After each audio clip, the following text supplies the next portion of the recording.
ISSB PMA long course 150 verbal test के बारे में सब डिटेल से बता दें। वर्बल टेस्ट कैसे होता है, वर्बल टेस्ट में सवाल कौन से आते हैं। तो देखिए, हमसे जो बच्चे ऑनलाइन क्लासेस में तैयारी करते हैं, जो ऑनलाइन हमारे पास अटैच हैं बच्चे, उनमें से उसी की वीडियो मैं आपके लिए बना रहा हूं ताकि वहां पे हमने डिटेल से हर चीज़ बताई होती है। तो आप लोगों को फ्री घर बैठे हुए मैं हर चीज़ दे रहा हूं, गौर से सुन लीजिएगा। इसी की चीज़ें आप हमसे ख़रीद सकते हैं नोट्स की सूरत में। तो इस पर मेरी कुछ वीडियोस आ जाएंगी, देख लीजिएगा। मैं एक एक चीज़ डिटेल के साथ आपको बता दूंगा व्हाइट बोर्ड के ऊपर के किस किस तरह से कैसे कैसे आपने ये सारे काम करने होते हैं। तो PMA लॉन्ग कोर्स के बारे में आपके बहुत से सवाल होते हैं, उन्हीं सवालों के ऊपर भी मेरी वीडियो अलग से आज आ जाएगी। जितने आपके सवालों के जवाब है वो सारे के सारे जवाब आपको मिल जाएंगे। तो अब सबसे पहले क्राइटेरिया सुन लीजिए जी, क्राइटेरिया देख लीजिए, नोट कर लीजिए चीज़ें। तो आइए व्हाइट बोर्ड पे चलते हैं, मैं आपको डिटेल के साथ बताता हूँ। उन बच्चों को भी जो ऑनलाइन क्लासेस में तैयारी कर रहे होते हैं, वो भी सारे के सारे बच्चे, और जो बच्चे घरों में बैठे हैं, जो पेरेंट्स हैं, ज़रा गौर से सुन लें डिटेल के साथ कि क्राइटेरिया क्या क्या होता है, आप किस तरह से एलिजिबल हो जाते हो। बार बार सवाल करते हो, गौर से चीज़ें सीख लो और सुन लो। तो आइए व्हाइट बोर्ड पे चलते हैं।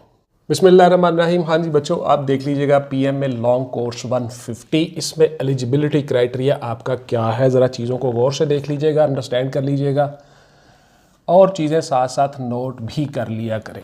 तो सबसे पहले आपकी एजुकेशन है जी, आपकी एजुकेशन इंटरमीडिएट लेवल है, FA FSC ICS DAE, और इसके साथ साथ डिप्लोमा इन इलेक्ट्रिक इंजीनियरिंग या आपने केमिकल इंजीनियरिंग में किया हुआ है कुछ भी, और आपके जितने भी ह्यूमैनिटीज़ के जितने सब्जेक्ट्स हैं वो सारे के सारे भी इसमें आ जाएंगे। ह्यूमैनिटीज़ के ऑल सब्जेक्ट्स तमाम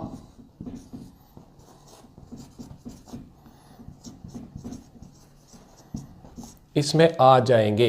तो ये सारे के सारे लोग एलिजिबल हैं, अप्लाई कर सकते हैं। ज़रा गौर से सुन लीजिएगा, चीज़ों को नोट कर लीजिएगा। जो बच्चे ऑनलाइन हैं वो भी, और जो घरों में बैठे हैं वो भी सारे के सारे देख लीजिएगा। पेरेंट्स खसूसन देख लीजिएगा।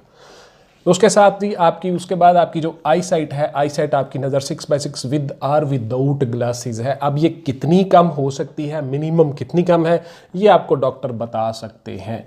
आप CMH डॉक्टर से रब्ता कर सकते हैं, वो आपको इन चीज़ों के बारे में अच्छी तरह से गाइड कर देंगे। तो उसके बाद जी आपकी जो हाइट है, आपका जो कद है 5 फीट 4 इंच या 162.5 सेंटीमीटर होगा कद आपका। तो इस तरह से आप इसमें अप्लाई कर सकते हो। पाकिस्तान आर्मी में 150 PMA लॉन्ग कोर्स में एज अ सेकंड लेफ्टिनेंट आप इसमें अप्लाई कर सकते हो।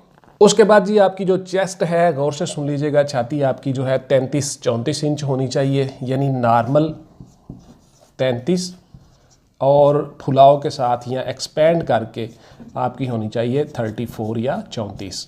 तो इस तरह से इसमें थोड़ी कमी बेशी भी चल जाती है। बहुत से बच्चों के सवाल होते हैं कि सर मेरी चेस्ट थोड़ी कम है तो क्या चल जाएगी? बिल्कुल चल जाएगी जी, चेस्ट चल जाती है, हाइट में कमी नहीं होनी चाहिए। उसके बाद जी आपका जो जेंडर है, इसमें पाकिस्तानी मर्द, सिर्फ मेल पाकिस्तानी नेशनल हिस्सा ले सकते हैं। अगर आपके पास ड्यूल नेशनैलिटी है, मसलन अब्रॉड में आप रहते हो, UK में रहते हो, USA में रहते हो, कहीं भी मुल्क से बाहर, 2 नेशनैलिटी हैं आपके पास, ड्यूल नेशनैलिटी, तो आपको वो नेशनैलिटी छोड़ना होगी जब आप उसमें सेलेक्ट हो जाओगे। आप पाकिस्तानी नेशनल होने चाहिए। उसके बाद जो आपकी एज है, उम्र आपकी, ये 17 से 22 साल है, और 23 साल उन लोगों के लिए है जो 14 साल तलीम या ग्रेजुएशन और इन सर्विस आर्मी मैन जो हैं, कंस्टेबलान या जवान जो होते हैं आर्मी के, या सम टाइम आप खतीब भर्ती हो जाते हो एंड नॉन कमीशनड ऑफिसर के तौर पे, जैसे कि नायब सूबेदार या हवलदार, वो सारे के सारे इन सर्विस आर्मी मैन वो भी 23 साल तक अप्लाई कर सकते हैं। उसके बाद आपका जो मार्शल स्टेटस है, यानी आपकी जो अज़दवाजी हैसियत है जिसको हम उर्दू में कहते हैं, तो यानी आप शादीशुदा हो या गैर शादीशुदा, तो उसमें आप लोग गैर शादीशुदा होने चाहिए, सिंगल होने चाहिए, शादीशुदा नहीं चलेंगे। शादी आप बाद में करते हो जब आप प्रमोट हो जाते हो एज अ कैप्टन। माइनॉरिटीज़ जितनी हैं, बहुत से सवाल आप बच्चे करते हो, माइनॉरिटीज़ वाले तमाम लोग अप्लाई कर सकते हैं। हिंदू हैं, सिख हैं, ईसाई हैं, वो सारे के सारे एलिजिबल हैं। लेकिन एक चीज़ गौर से सुन लीजिएगा, आपको माइनॉरिटीज़ का सर्टिफिकेट देना होगा। वो आपको DCO ऑफिस से मिल जाता है, आपको यूनियन काउंसिल से मिल जाता है, आपको नादरा के ऑफिस से मिल जाता है। तो इस तरह से आप इसमें अप्लाई कर सकते हो, माइनॉरिटीज़ तमाम के तमाम पाकिस्तानी सिटीज़न।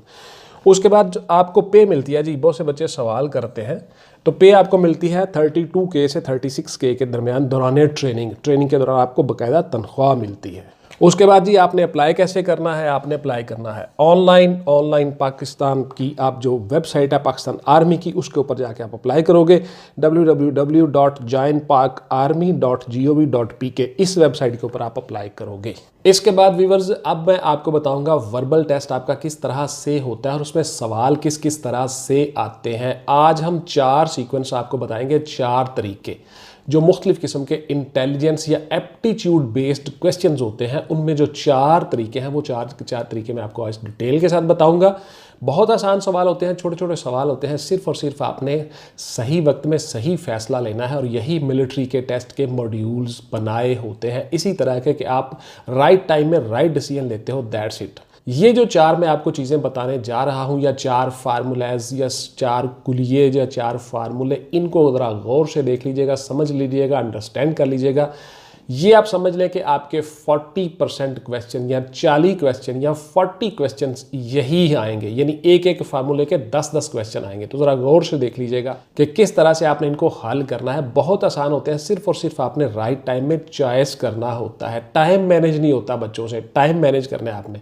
तो घर में जब आप बैठ के इनकी मशक करेंगे तो उसमें आप लोगों ने, मैंने आपको डिटेल में नोट्स में हर चीज़ बताई हुई है, उन्हीं के मुताबिक आपने चलना है। घड़ी सामने रख के, स्टॉप वॉच सामने रख के आपने टाइम मैनेज करना है। टाइम बच्चों से मैनेज नहीं होता और 30 मिनट के अंदर वो क्वेश्चन सारे के सारे हल नहीं कर सकते। पढ़ने में, अंडरस्टैंड करने में टाइम लगा देते हैं। तो इसके लिए आपको बार बार मशक करना होगी।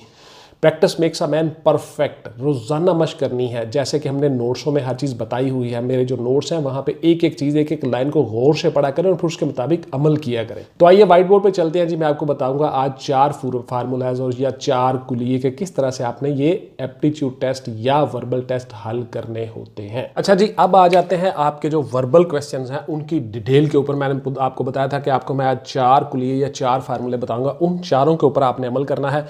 और अगर आपने ये 4 अच्छी तरह से हल कर लिए तो आप ये समझिए कि आपके 40 क्वेश्चंस यानी 40 क्वेश्चन आपके हल हो गए। एक एक फार्मूले के ऊपर अप्रॉक्सीमेटली 10-10 क्वेश्चन ज़रूर आएंगे। तो इसलिए आप ये चीज़ें नोट कर लीजिएगा। जो बच्चे ऑनलाइन हैं वो भी ज़रा गौर से देख लें, सुन लें चीज़ों को, और जो बच्चे घरों में बैठे हैं वो भी गौर से देख लें, सुन लें, पेरेंट्स भी सुन लें। इसमें मैं डिटेल से वीडियो बना दूंगा, अगले तमाम फार्मूले भी मैं इसी तरह से रिपीट करूँगा। तो आपको घर बैठे हर चीज़ मिल जाएगी जी, किसी एकेडमी में जाने की ज़रूरत नहीं पड़ेगी। फर्स्ट ऑफ ऑल जी, सबसे पहला फार्मूला होता है एनालॉगी टेस्ट। एनालॉगी या मुआजना या तशबीह वाला टेस्ट इसको हम कहते हैं। इसमें हम 2 चीज़ों का आपस में जिक्र करते हैं, ताल्लुक़ जोड़ते हैं 2 चीज़ों का, और तीसरी और चौथी चीज़ का आपस में ताल्लुक़ पूछा जाता है। मिसाल के तौर पर अंगूठी जो है उसका उंगली के साथ ताल्लुक़ है। Ring is concerning two finger, उंगली के साथ इसका ताल्लुक़ है, रिंग का, अंगूठी का। इसी तरह से वॉच कंसर्निंग विद रिस्ट, आपकी जो कलाई है उसके साथ, बाजू के साथ वो कंसर्निंग है। तो यहाँ पे घड़ी जो है वो आ जाएगी रिस्ट यानी बाजू के साथ। ठीक हो गया जी। इसी तरह से इंसान, दूसरी मिसाल में मैं आपको अगर बताऊं तो जो इंसान है उसका ताल्लुक दौड़ के साथ है, यानी वो टांगों के साथ चल सकता है, दौड़ सकता है। जबकि परिंदा जो है उसका ताल्लुक कैसे है, वो क्या वो दौड़ सकता है? नहीं, उसका ताल्लुक है परों के साथ, वो उड़ सकता है। तो परों के साथ उसका ताल्लुक हो के वो उड़ सकता है। तो जहाँ पे उड़ना या पर लिखा होगा वो सही होगा। तो इस तरह से आपने उसको टिक करना होगा, उड़ना या पर, तो इस पे ये सही होगा। ये मिसाल है, इसको हम कहते हैं एनालॉगी टेस्ट यानी मुआजना या तशबीह वाले टेस्ट। यानी एक चीज़ को दूसरी चीज़ के साथ ताल्लुक जोड़ना होता है कि उसका ताल्लुक किसके साथ है। उम्मीद है आपको ये चीज़ें पता चल गई होंगी। इसी तरह के छोटे छोटे क्वेश्चंस होते हैं, लेकिन आप लोगों के से टाइम मैनेज नहीं होता। बेसिकली टाइम मैनेज करना होता है कि टाइम हम किस तरह से मैनेज करें। तो उसके लिए जैसा कि मैंने आपको नोट्सों में बताया हुआ है कि आपने एक एक चीज़ पे गौर करना है और जो जो लाइनें मैंने बताई हुई हैं नोट्सों में उन्हीं के मुताबिक अमल करना है। कैसे स्टॉप वॉच रखनी है, स्टॉप वॉच के साथ कैसे प्रैक्टिस करनी है, टाइम क्या होना चाहिए, टाइम मैनेज कैसे करना है, वो सारी की सारी चीज़ें आपने नोट कर लेनी है। उसके बाद आते हैं जी आपका जो दूसरा टेस्ट होता है, इसमें रिलेशनशिप या ताल्लुक़ को ज़ाहिर किया जाता है। आपकी जो एक चीज़ का दूसरी चीज़ के साथ ताल्लुक़ होता है, रिलेशन होता है, रिश्ता होता है, उसको हम ज़ाहिर करते हैं। मिसाल के तौर पर जैसे कि कलम रोशनाई के साथ है, यानी कलम में अगर स्याही ना हो तो वो कलम किसी काम का नहीं चल सकता। तो कलम जो है, जो पेन जो है, उसका ताल्लुक स्याही के साथ है या रोशनाई के साथ है या इंक के साथ है, यानी कि पेंसिल और pen is concerning with ink. इसी तरह से एक मिसाल दी जाती है सबसे ऊपर और उसके बाद फिर नीचे क्वेश्चंस होते हैं और उसी सीक्वेंस में आपने चलना होता है। अब मैं आपको मिसाल देता हूँ, मसलन खिलाड़ी, मोची, डॉक्टर, पंखा, वकील, जूते, कॉपी। इसमें किसका किसके साथ ताल्लुक बनता है? तो अब अगर आप गौर करें चीज़ों को देखें तो मोची जो है यानी कि जूते गाड़ने वाला, जूते सीने वाला हमारा जो मोची होता है उसका ताल्लुक किसके साथ बनता है? जूते के साथ।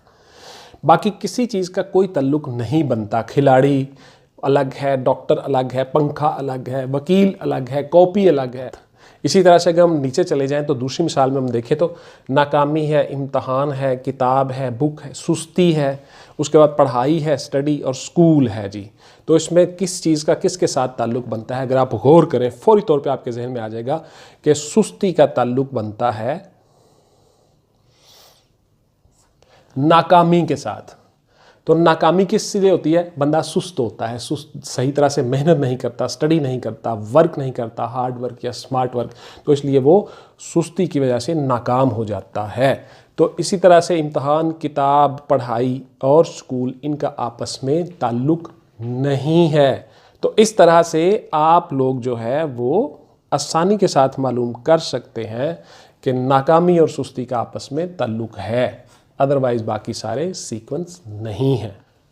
अच्छा जी, ये सारी की सारी चीज़ें उर्दू में मैं आपको इसलिए बता रहा हूँ कि बहुत से हमारे बच्चे जो हैं, मोर देन 90% जो हमारे बच्चे होते हैं वो उर्दू मीडियम या उर्दू स्कूल में पढ़े होते हैं। तो इसलिए वो सारे के सारे बच्चे यही कहते हैं कि सर उर्दू में हमें बताएं।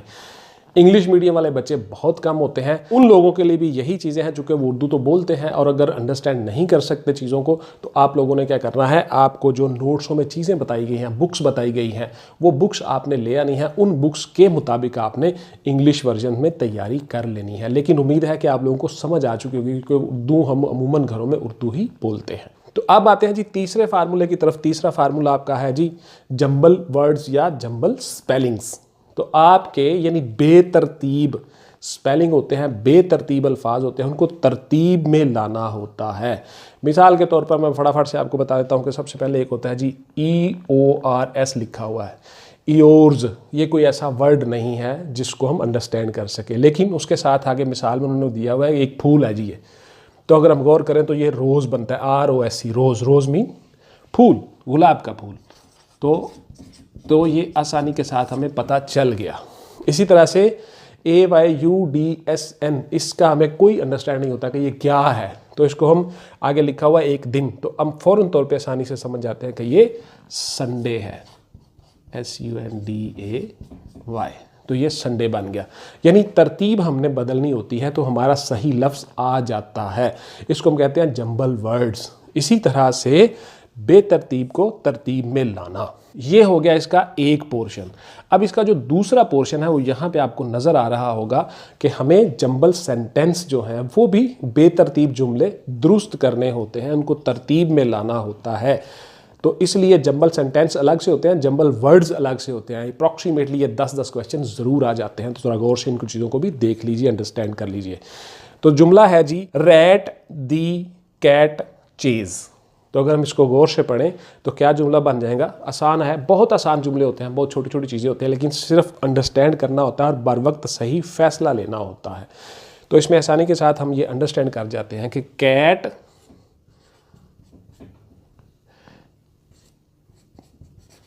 चेज दी रैट, बिल्ली चूहे का पीछा करती है। तो इसी तरह से सो आई रोज रेड, तो ये भी बेतरतीब है लेकिन हमें समझ आ रही है कि क्या लिखा हुआ है। तो इसको अगर हम तरतीब में ले जाएं तो क्या होगा?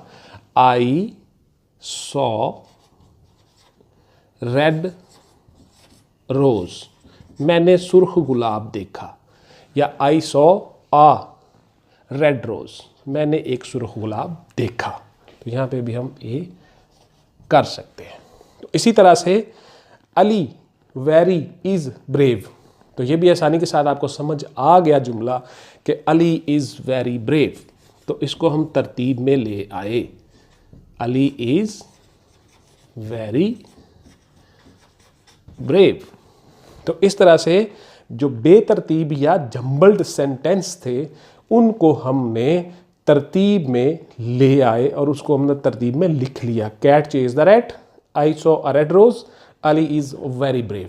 तो इस तरह से आपके ये 4 किस्म के मैंने आपको बता दिए वर्बल टेस्ट में जो चीज़ें आती होती हैं उन सब को आपने इसी तरह से तैयार करना है, तो आप इंशाल्लाह कामयाब हो जाओगे। ये अप्रॉक्सीमेटली 40% आपके क्वेश्चंस थे, तो इंशाल्लाह ताला बाकी जो हैं अगली वीडियो में तरतीब के साथ आपको बताता जाऊंगा। अप्रॉक्सीमेटली ये 15 से 20 किस्म के फार्मूले हैं। अगर आपने वो सारे के सारे फार्मूले कर लिए तो आप आसानी के साथ वर्बल टेस्ट पास कर जाते हो और फटाफट से कर जाते हो, बिकॉज आपको पहले ही ऑलरेडी मश्क हुई होती है। तो ये थी जी मेरी आज की वीडियो कि किस तरह से आपने वर्बल टेस्ट में PML लॉन्ग कोर्स 150 में आपने कामयाबी हासिल करनी है। इसके ऊपर मेरी डिटेल से मजीद वीडियो आ जाएंगी और अगले 4 फार्मूले आपको बताऊंगा, उसमें से आपका तकरीबन 80% क्वेश्चंस हल हो जाएंगे वो नेक्स्ट वीडियो में। तो अब जो आपको तरीकाकार बताया गया है घर में बैठ के आसानी के साथ वो सारी की सारी चीज़ें आप तैयार करें, रोज़ाना एक्सरसाइज करें, वर्जिश करें और साथ साथ रिटर्न की तैयारी करें जैसा कि नोट्सों में बताया गया है। नोट्स जिन बच्चों ने लिए हुए हैं, जिन्होंने नहीं लिए वो भी खरीद लें, बहुत मामूली फ़ी के साथ अवेलेबल हैं। आपने रोज़ाना रेडियो, टीवी, अखबार और सोशल मीडिया के साथ टच रहना है। करंट अफेयर, करंट इश्यूज़ किस तरह से तैयार करना है, जिस तरह मैंने नोट्सों में बताया हुआ उसी तरह से आपने अमल करना है, इंशाल्लाह कामयाब हो जाओगे। तो मिलते हैं जी नेक्स्ट वीडियो में। टिल देन टेक केयर, अल्लाह हाफिज़ एंड गुड बाय। पाकिस्तान जिंदाबाद।